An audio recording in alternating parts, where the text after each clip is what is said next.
Exploring the curvilinear frontier. Can an engineer relearn lithography with physics and AI? I've spent my career watching the incredible battle against diffraction, tweaking familiar Manhattan rectilinear shapes to print ever smaller features. But at the extreme limits of 193 I and EUV, our traditional intuition is hitting a wall. The future isn't just about making smarter squares. It's about fundamentally changing the math and embracing curves through inverse lithography technology, ILT. The personal challenge. Is there room for small research here? This paradigm shift is intimidating. Historically, full-chip ILT required massive servers in-house.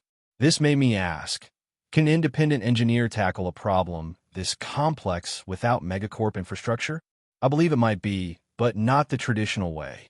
To bridge the gap between complex algorithms and functional code, I'm using Gemini Pro as an accelerator, acting as a force multiplier to translate ideas into software faster. While I'm leaning into physics, pins, instead of just big data.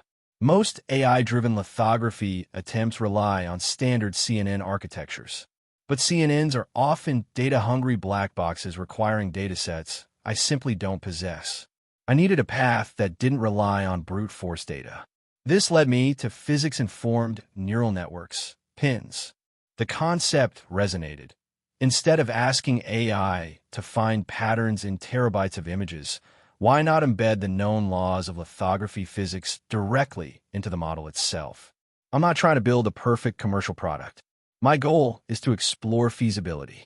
I want to test if a physics-first AI approach, running on decent GPU solvers, can find that sweet spot between mathematically optimal and physically manufacturable without a petabyte of training data.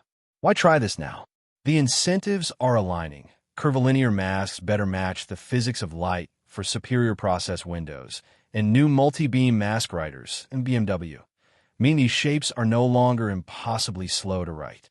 This is a learning journey, and I want to share the process openly.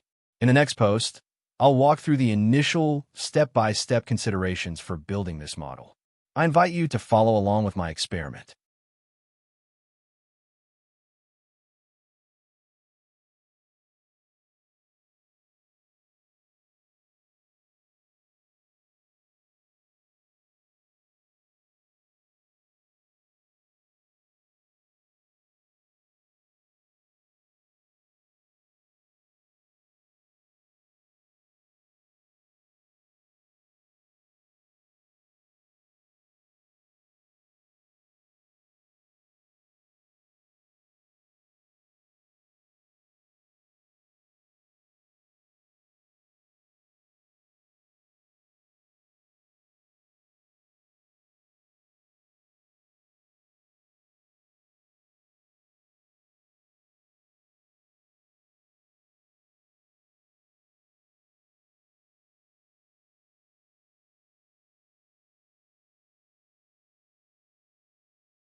Thank you for attention.